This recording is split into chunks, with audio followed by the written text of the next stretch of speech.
Before I get into the budget, let me just make an announcement. Beginning next week, city council meetings will be held virtually for the next couple of weeks, starting next week. And we're in the process of confirming that all council members and select staff have the technology that they need to establish a secure connection. We want to make sure that the public also has enough notice and can make plans to participate by watching or commenting during the Tuesday public session. And so at a later time, we will announce a phone number and other information on how the public can join city council meetings. It is important that we continue to be as transparent as possible in this new environment in our work to keep the public informed and conduct the work of the city. It is not an easy decision, and many of our public meetings are attended by individuals and groups who want and have a right to address their representatives on council. Looking back to last Tuesday when the rental assistance item was on the agenda, as you know, we had dozens of people show up to speak, and we do not want to deny anyone that opportunity. So we are making this move currently as part of the city preparing to return to normal operations as much as possible beginning June 1st, and more employees return to their offices and stop telecommunicating, commuting. However, where employees cannot engage in social distancing, we will continue to operate remotely. We will also require that masks and facial coverings are worn in all City of Houston buildings by city employees and members of the public who are conducting business. We will also begin temperature checks before someone can enter our city buildings. And this is a part of our ongoing effort to save lives during this pandemic and protect both employees and members of the public. So for this week, we will continue to meet in person, social distance, and wearing masks and face coverings. But starting next week, for at least the next 2 weeks, we will be going virtual. So we're preparing for that. Now let me turn to the budget itself. Certainly want to acknowledge Mayor Pro Tem Dave Martin, Dr. Purse is standing here, Tandra Emo, who is the finance director. The proposed budget, I'm pleased to present the proposed budget for fiscal year 2021. The proposed budget for all funds total $5.1 billion. This is an increase of $62.2 million, or 1.2%. The proposed, and that's all funds, the proposed general fund budget of $2.53 billion reflects a decrease in spending by $22.17 million, or 0.09%, from the 2020 current budget of $2.55 billion. With regards to our sales tax, and I think there are some slides that are before you. Pre-COVID-19, the city experienced a modest growth in sales tax revenue in 2020, and we anticipated another conservative 2% growth in the year 2021. As a result of COVID-19, based on our consultants' midpoint, the city will be experiencing a cumulative estimated loss in sales tax revenue of approximately $107 million during both years 2020 and 2021. This, combined with decreases in other revenue sources, will have a significant adverse impact on city services. With regards to, and that's on the sales tax. So for both years 2021, we're expecting a decrease in sales tax collection of about $107 million. And then when you combine that with the impact of property tax revenue, of the revenue cap, it becomes an even more difficult for the city to move forward. The 2021 proposed budget is based on the existing property tax revenue cap, and depending on the taxable valuation, we may have to adjust our tax rate to comply with the property tax revenue cap. And what that means is that a higher taxable value may result in a tax rate reduction. In the year 2021 alone, the full impact of the cap will result in a loss of $187 million. And as you can see on the chart in front of you, even in this particular time,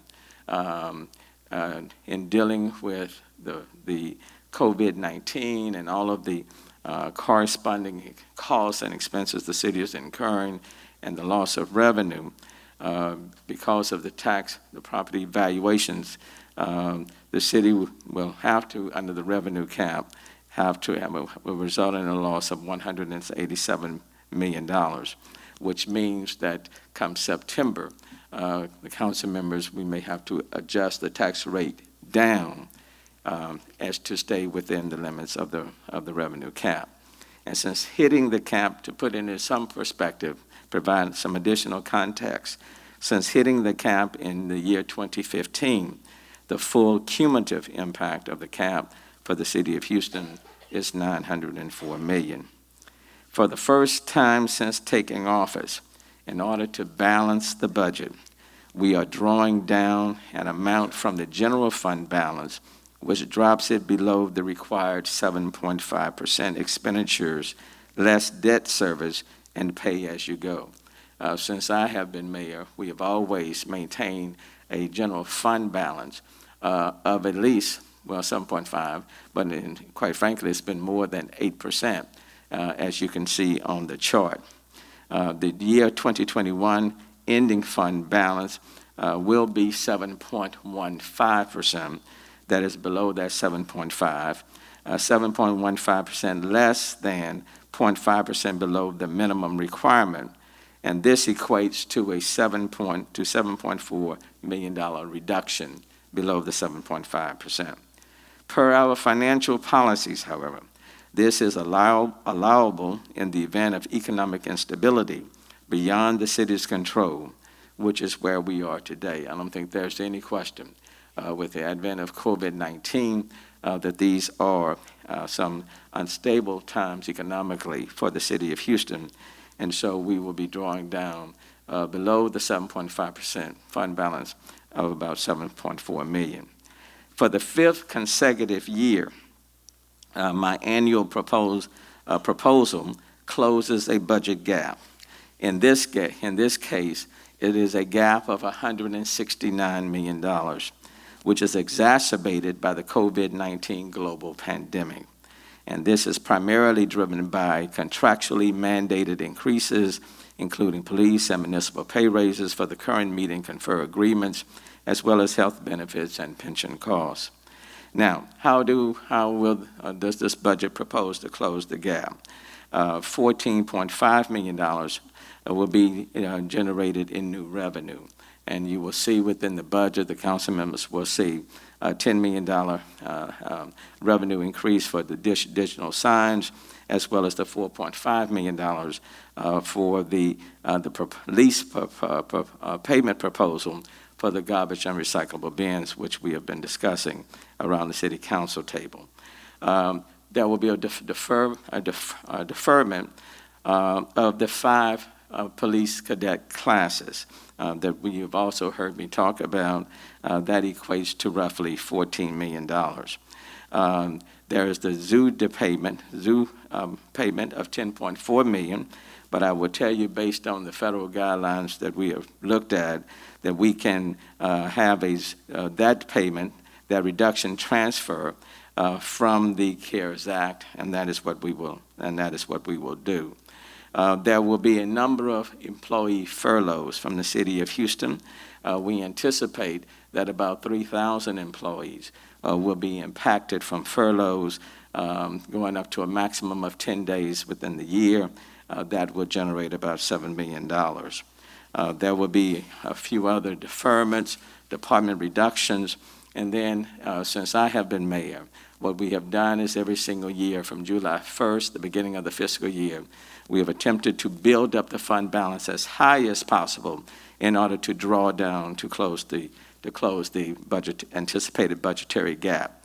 In this year, for 2021, we anticipate doing the same, and so there will be a drawdown from the fund balance of approximately $98 million from the fund balance. This drawdown includes $15 million from the Budget Stabilization Fund, and additionally, this drawdown is possible because of better than expected 2020 results, including one-time land sale, which is already closed, and the dollars have been placed in the fund balance, control hiring, and continued tightening of the belt as we try to build up the fund balance each year. To address this budgetary crisis caused by COVID-19, the city has undesignated the $20 million from the Budget Stabilization Fund. $15 million will be used to balance the budget, and $5 million has already been transferred to the COVID-19 Disaster Fund. What does this mean for the city of Houston? As we approach the hurricane season, it means that the Economic Stabilization Fund is down to zero, which places us in a precarious financial state for the upcoming hurricane season. And then lastly, unlike other municipalities, the city of Houston must operate under the property tax revenue cap while contending with the loss of revenues from COVID-19 in 2021 and possibly beyond.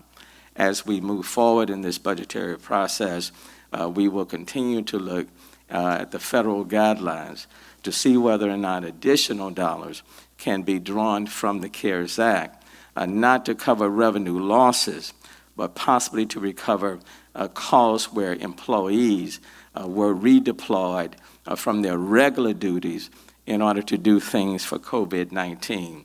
For example, where police were used or the firefighters were used to stand up testing sites, where the library employees within the library were redeployed to assist the health department in their needs.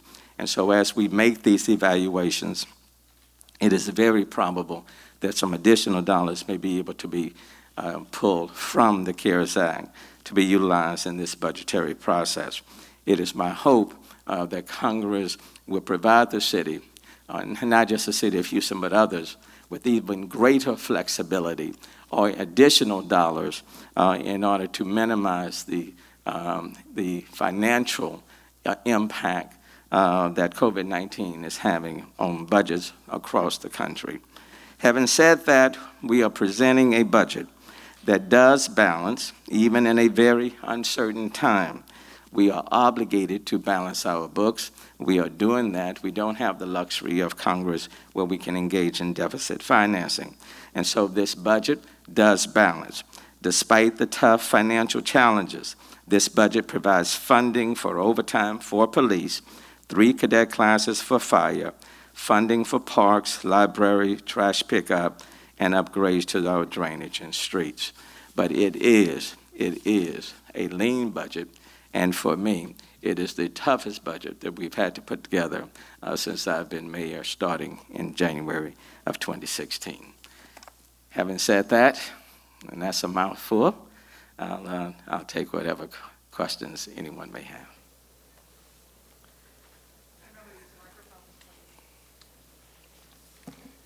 Mayor, you mentioned 3,000 furloughs. Do you have any further clarity you can give us on which departments those are primarily going to come from, and will that all take place after July 1st? Yes, it will take place after July 1st.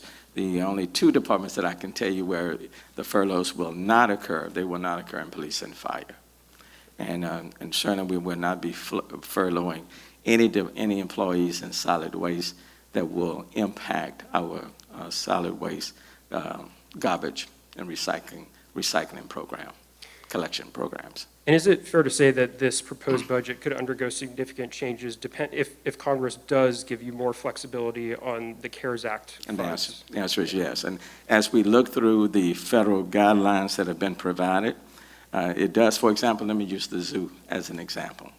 It does allow us to utilize the CARES program for another, like, semi-local unit of government that's been impacted directly by COVID. The zoo falls into that category.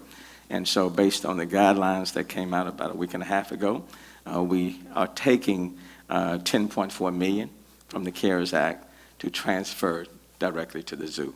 So we're doing that. Okay. There may be some other areas as well. It talks about where employees have been redeployed or who have been substantially dedicated. That's kind of a relative term. We'll take a conservative approach on how we look at it. But to the extent Congress provides us with greater flexibility or provided additional funding through another stimulus package, then it certainly could, in a positive way, impact this budget. And hopefully, I will tell you in terms of priorities, my number one priority would first be to add back the 5 cadet classes. That would be priority number one. Number two would be to eliminate the furloughs. And then thirdly would be to return the fund balance to 7.5 or above, and to place money back in the Economic Stabilization Fund, recognizing that the hurricane season is approaching. And just to be clear on that guidance you mentioned, you've previously interpreted that to say that it can only be spent on unbudgeted overtime for public safety. Correct. Is that still the way that you're seeing it? And generally, yes, but in the guidelines that came out after the fact, they did provide us with some additional, how can I put it,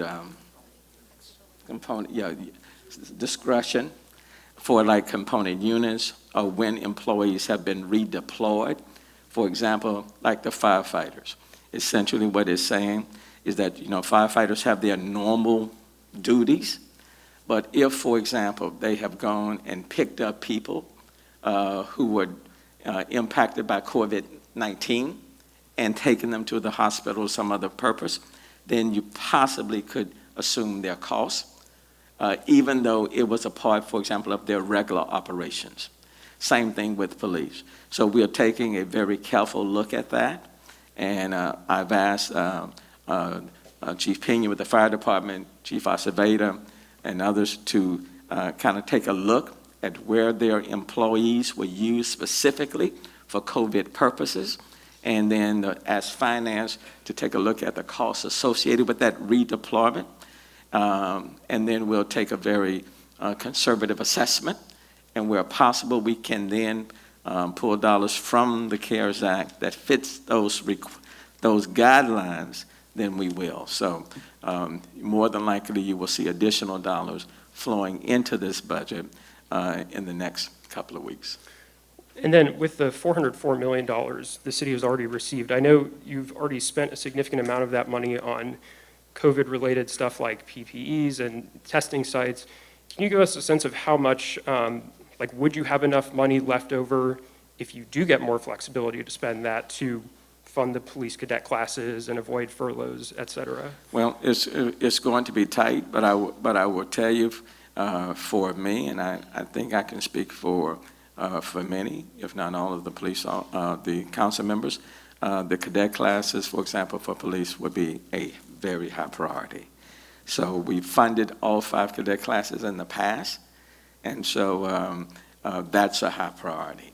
The same thing, making sure that the fire department has what it needs in terms of, there are 3 cadet classes, but that's limited, probably wants to do more. So the public safety piece is a high priority. What we're doing now is taking a look at all of the requests that are coming in for those federal CARES dollars. That's why we didn't want to just go and just start spending without seeing the overall picture. The health component, the inspections, the contact tracing, that takes up 50% of the $404 million. That's a $200 million item. And then bear in mind, there are some additional things as it relates to our homeless population that we are factoring in. The rental assistance program that we've already provided.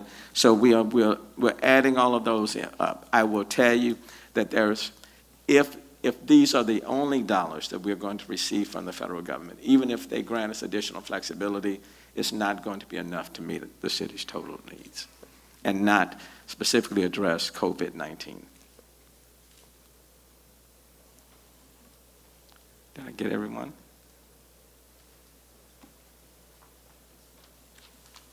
Chief Payne, you want to come and stand in the seat of fame?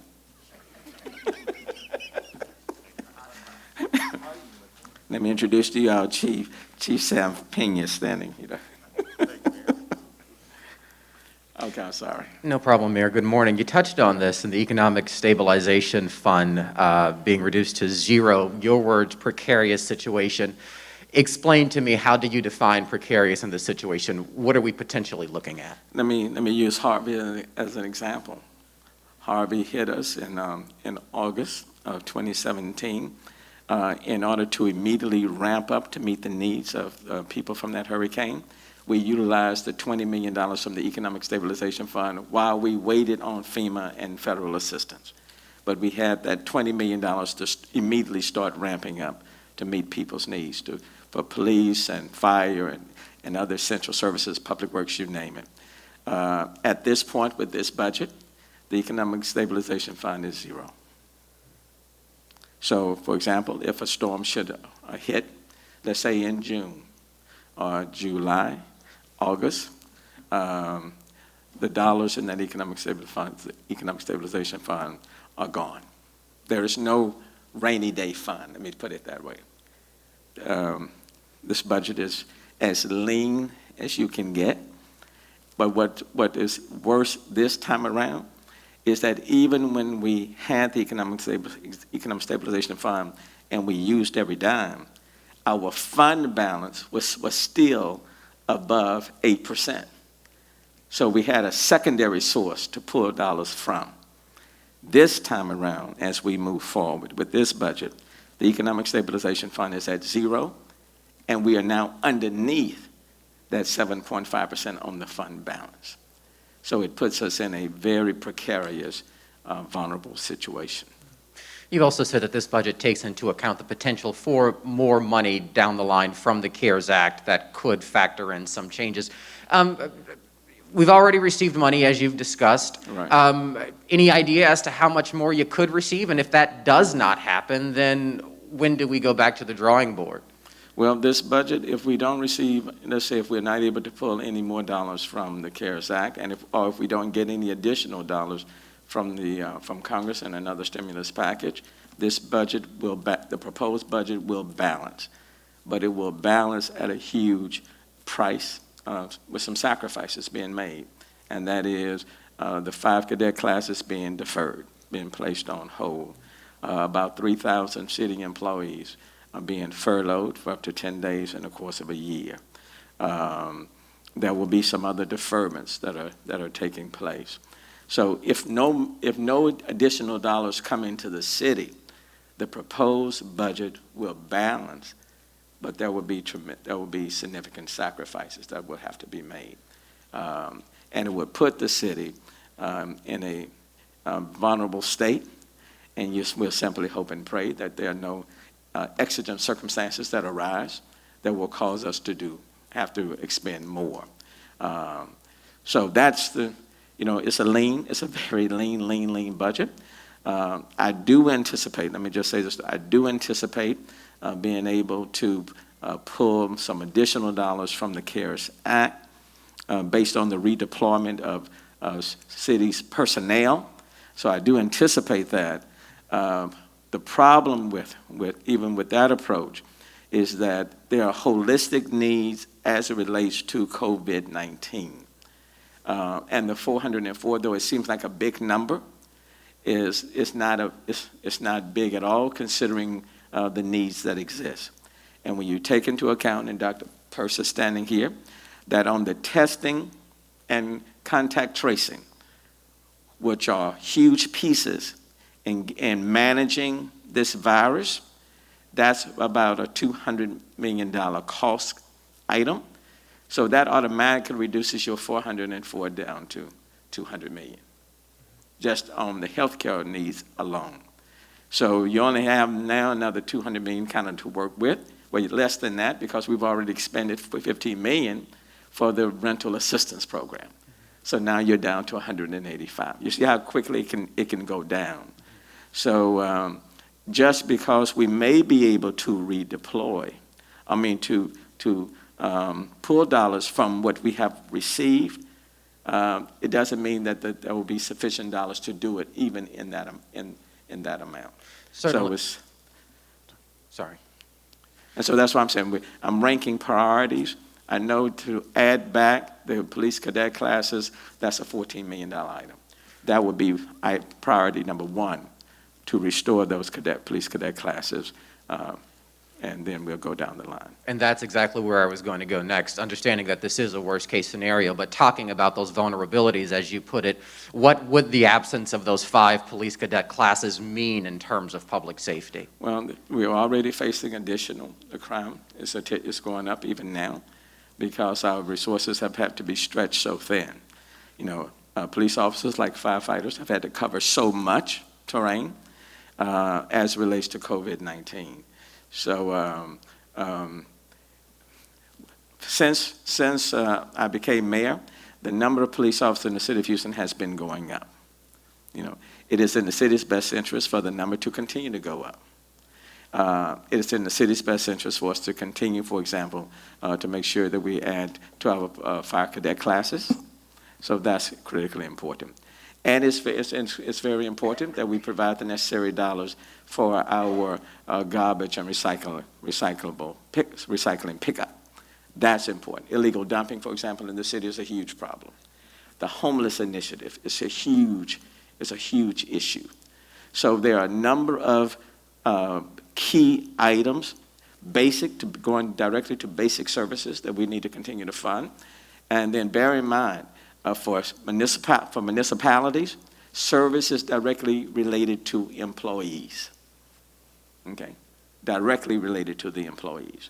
And so if you're having to furlough, for example, 3,000 employees, even though you're not laying them off, but they're being furloughed for 10 days, for example, during the course of a year, that directly impacts your city services. And so the goal would be to restore those cadet classes, not to have to go through the furlough program, to put money back into your economic stabilization fund, and to restore your fund balance above 7.5%. Okay. All right. Then let me also give, since I have you, the report in reference to the coronavirus cases. The city of Houston today is adding an additional 153 new positive cases. That's 153. That brings our total case count to 4,913. And today we're adding one person who has died as a result of COVID-19. That brings our total count today to 101. So that's 101. And this is a Hispanic male in his 30s, an Hispanic male in his 30s with underlying medical conditions.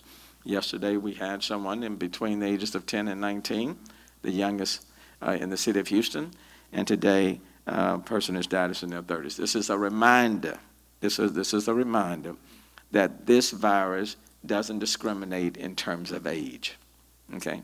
Let me just say that one more time. This is a reminder that this virus does not discriminate in terms of age. So it doesn't matter whether you're young, in between, or maybe more senior. And this is a reminder that this virus is very much present. And if you didn't, and it has no respect of persons. It can be the person with no title, or it can be a person who happens to be a council member in the city of Houston. So again, I want to emphasize the importance of social distancing. I want to emphasize the importance of continuing to wear your mask and your face coverings. I want to emphasize all of that, and just be responsible. And if we do these things, then I think we can take the measured steps to open up, but we can do it in a very responsible way, because we do want to get people back to their jobs and to move forward. But in order to do that, you have to, and I'm going to encourage you in the strongest of terms, without just mandating it, but in the strongest, I can't mandate it anyway, but in the strongest of terms, please, please put on your mask or your face coverings. Please do that. And engage in social distancing. And if you're going to be around people, other than when you're eating, because you can't eat with this on, but let me just say this. When you're eating, take the mask off. When your plate is empty, put the mask on, okay? But please, please, in the strongest of terms, as your mayor in the city of Houston, I'm asking you to engage in social distancing and put on your face coverings. We have done well in this city, and let's not squander the success that we have made. Mayor, have you been tested yourself, or do you plan to get tested? I do plan on getting tested. I'm encouraging everybody else to be tested, and I do plan to get tested very soon. Okay, like this week maybe, something? Like sooner than what you may think. Fair enough. But, and just as, as a way to say not one of us is immune, I feel fine. I feel great, but that doesn't necessarily mean that I shouldn't be tested. So I do intend to get tested this week. And then as a precautionary measure, the members of City Council, I think we're all in agreement to go virtual starting next week for at least a couple of weeks, and then we'll see how we go from there. Yes, ma'am. This question is from Telemundo. We had more than 200 cases in Houston Monday, and officials had said they hope to have less than 100 per day during the reopening of the state.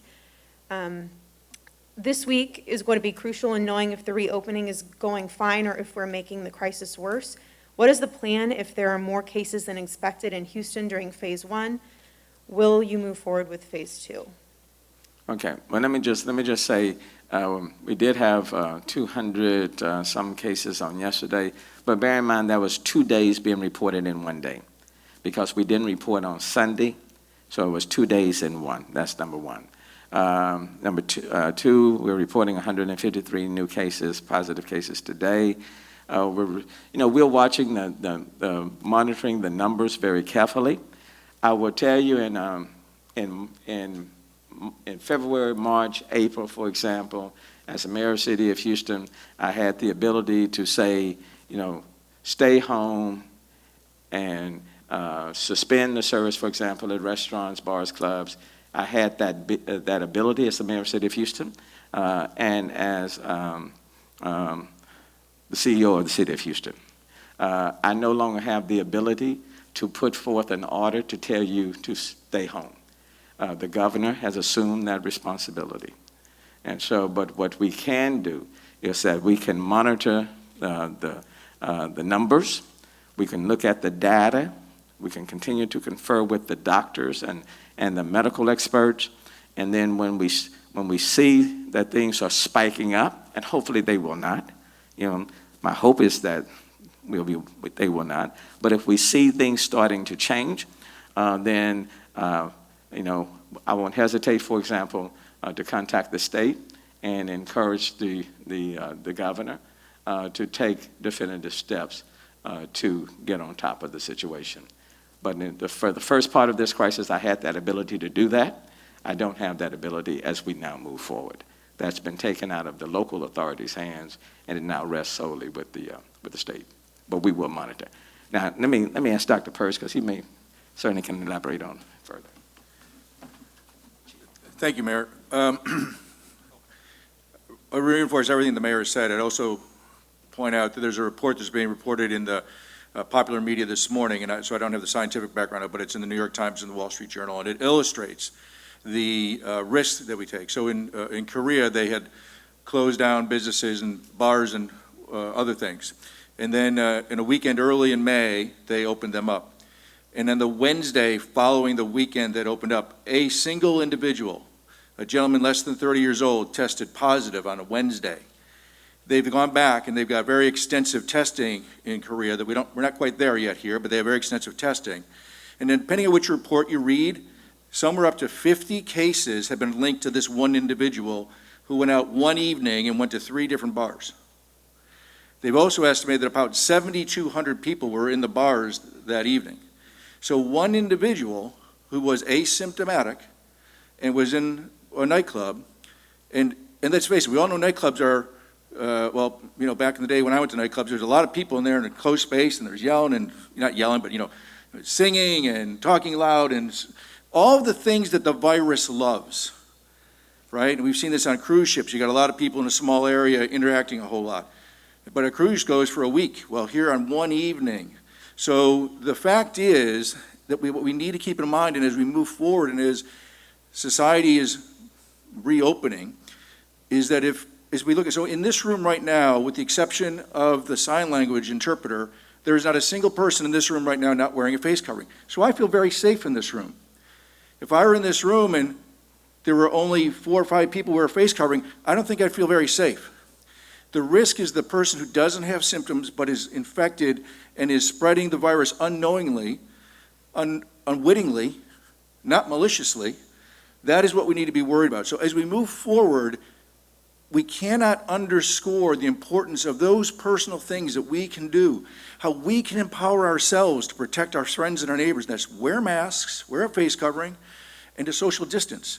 And if that isn't occurring, each and every one of us also have the opportunity to make a personal decision as to whether or not I'm going to go into that environment where there are people who are not wearing them. And I say this because over the weekend, I went to a grocery store and I went to a big box hardware store, and I was not comfortable. I was wearing a face covering, but I was one of the clearly the few people doing that. And so for the folks who want society to get up and going again, I completely understand that, but you too need to do your part. Otherwise, we may suffer the fate that Korea did just a couple weeks ago with a sudden uptick in the numbers, which is going to, that will not be helpful to the economy.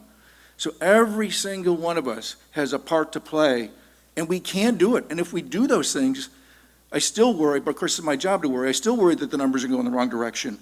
But if we do nothing to prevent the virus, it's absolutely going to overwhelm us.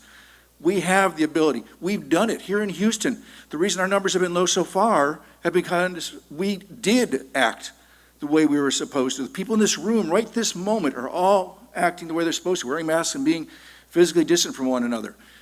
We need to do that outside of this room as well. Every Houstonian can contribute to the success of this community. But based on my personal experience this weekend, a lot of people need to be reminded of that. Thank you, Mayor. Yes, sir. Thank you, Mayor. Good morning. Good morning. So the report for the Houston Fire Department remains essentially the same. We have right now currently 38 firefighters in quarantine.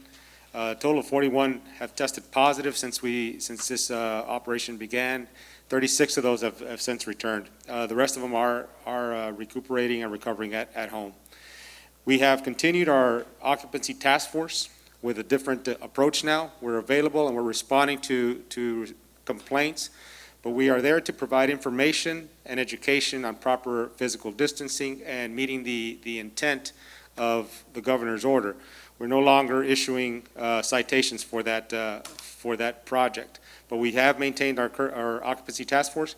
They will continue to be available to the community to ensure that businesses have a tool and an asset to assist them in meeting those safety intents, because it is important. And as we continue meeting the challenges of coronavirus, we're also in preparation now for the upcoming hurricane season. So our resources are being challenged, but we are meeting the demand, and we are preparing for the next anticipated issues that may come up. And like the mayor mentioned, even though hope is not a strategy, we do hope that it's a calm hurricane season, because these are challenging times. I think that's my report, Mayor. Thank you. Are there any other questions? Sorry, Mayor, I just want to jump That's back okay. a second just to go back to the 3,000 furloughs. Again, Yes. just to clarify, who exactly has not been figured out yet? You know that it won't be police and fire? It won't be police, fire, and there won't be any solid waste employee that's picking up your garbage or the working or the recyclable materials. Sure, and as you said earlier, 3,000 is a big number. People out there who may be affected by this but don't know, and they're hearing this headline today, what do you tell them? Well, then we would, I regret that we are having to do this, but we are obligated to balance our budget, and these are very lean, tough financial times. We're not laying off any employees. We're not doing that. And we've tried to avoid doing that. But at the same time, most of our budget is in personnel. I mean, when you look at the city's budget, especially the general fund budget, most of our budget is in personnel. About 65%. Am I right, Tandri? Dr. Emo, about 65%. So it's in personnel. So it's very, very difficult to close a $169 million shortfall without employees, personnel being adversely protected. I will say that this is the first time since I've been mayor in 2016 that we've had to exercise furloughs and or layoffs. We have not done it in the past. We didn't do it in 2016. But these are financially difficult times, and it simply is unavoidable. Okay? I do want to give a great deal of to acknowledge the work of the finance department, Director Tandra Emo and her team, our entire team. They have worked every single day, all day, and yeah. This one was a tough one. This one was a tough one, and the work is not yet done. And but I can say to the people in the city of Houston, and I can say to the Mayor Pro Tem and the city council members who will be going through the budget, it is extra lean, but it balances. I can say that to you. But it does come with some costs and some sacrifices and some reductions in services. So, but as my mom would say, this too shall pass, and tomorrow will be better than today. But that won't take place until sometime later in 2021. Until then, let us kind of just plow through it. Okay? Thank you, Asa, very, very much. Yeah, just one more question submitted to us, sorry. Can you speak to the clear increase in cases of coronavirus? You've increased testing, but cases have increased over the last few weeks. Do you worry about a surge in hospitals? The answer is yes. If people don't, as Dr. Purse said, if people don't wear the face coverings and engage in social distancing, this virus is going to remind people that it is still here. It has not it's not disappeared. Again, this is all about managing the virus until there's a vaccine. It's all about managing it. I think we can open up safely if we're very measured and we exercise all the necessary precautions. I know what we did in the first 2 months of this virus, and I know we prevented ourselves from being in New York City. I know we did, and what we did worked. But we took steps to blunt the progression of the virus, to flatten it. We didn't eliminate it. We simply flattened it. We suppressed it. Okay? But in doing so, a lot of people's lives were saved. And our numbers, relatively speaking, have been low when you compare it to other cities our size, Chicago, LA, New York City, even New Orleans, okay? So what we have done has worked, but what we have done is not the vaccine. And as people move forward with what I call, in some cases, reckless abandonment, as if the virus is no longer present, the virus is going to remind us it never left the scene. So why are y'all behaving like this? Okay? And so I would use another example, but it might be a little bit too rough. So I won't use that example. But essentially, I'm going to just say the virus has its own way of reminding you, I never left. Okay? And so if we are measured, if we are mindful, if we do those things that have worked for us in the city over the last 2 months as we move forward, then yeah, we can move forward towards restaurants and continue to go to the grocery stores and all of these other things, and do it in a very safe way as much as possible. So there's a way to go forward. I'm all in favor of going forward.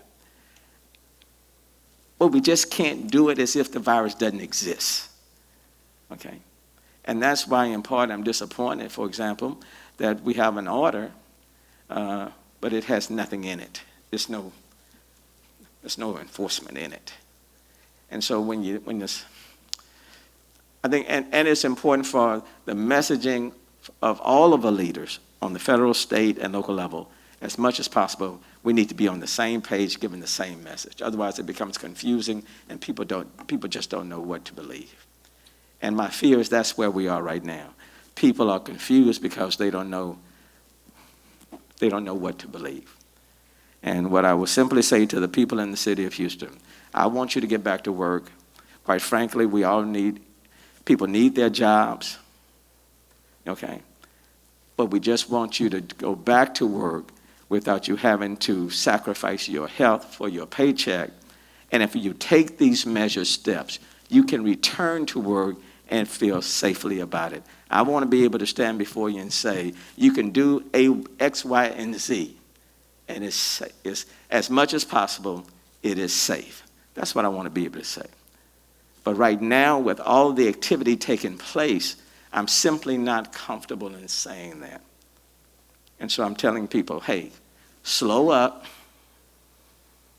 protect yourself, protect other people around you, and then move cautiously forward. But don't get in a hurry.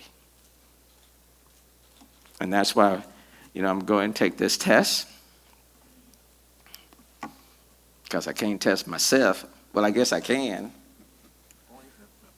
And Dr. Purse said, he hadn't been into a nightclub in a long time. Well, he just needs to speak for himself. He was speaking for himself. Some of us, a lot younger, I guess okay, Mary. Say it again. Well, in the last 60 days, it hadn't been good at all because the lights have been off and the doors have been locked. But in due time, we shall return.